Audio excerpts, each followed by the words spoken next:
له احمد مسعود سره د طالبانو مهمه لیدنه وشولله. احمد مسعود ته د طالبانو دفاع وزیر مولا یعقوب مجاهد خاصه بلنه ورکړې ده. د باور ټي وي چینل درنو لیدونکو سلام، ستړي مه شئ، وخت مو بخیر.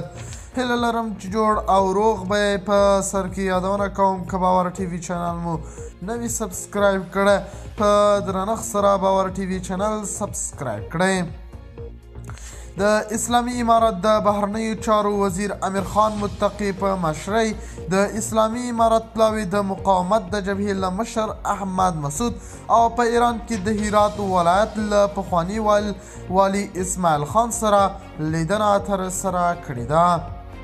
او د طالبانو دفاع وزیر مولا یعقوب مجاهد بیا خاصه بلنه ټول سیاسي مشرانو ته ورکړي چې په ډاډه زړه کولی شي خپل هیواد افغانستان ته راستنه شي.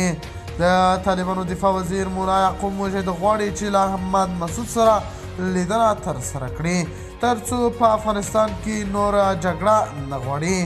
د طالبانو دفاع وزیر مولا یعقوب مجاهد ویلي دي چې افغان ولس ډیر کړېدلی دی، نور باید ونه کړېږي. د طالبانو دفاع وزیر مولا یعقوب مجاهد په افغانستان کې وایي 40 کاله جګړې دوام کړی، اوس په مکمله ډول سوله راغلې. نه غواړم چې یو ځل بیا په افغانستان کې د جنګ اور تود شي، غواړم چې له خبرو له لارې موضوع حل شي. خو احمد مسعود تر اوسه ځواب نه دی ورکړی.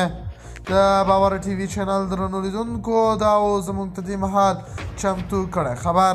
که غواړئ د نورو تازه خبرونو څخه خبر شئ، باور ټي وي چینل په درنښت سره سبسکرایب کړئ. د الله په امان، تر بیا ښې چارې.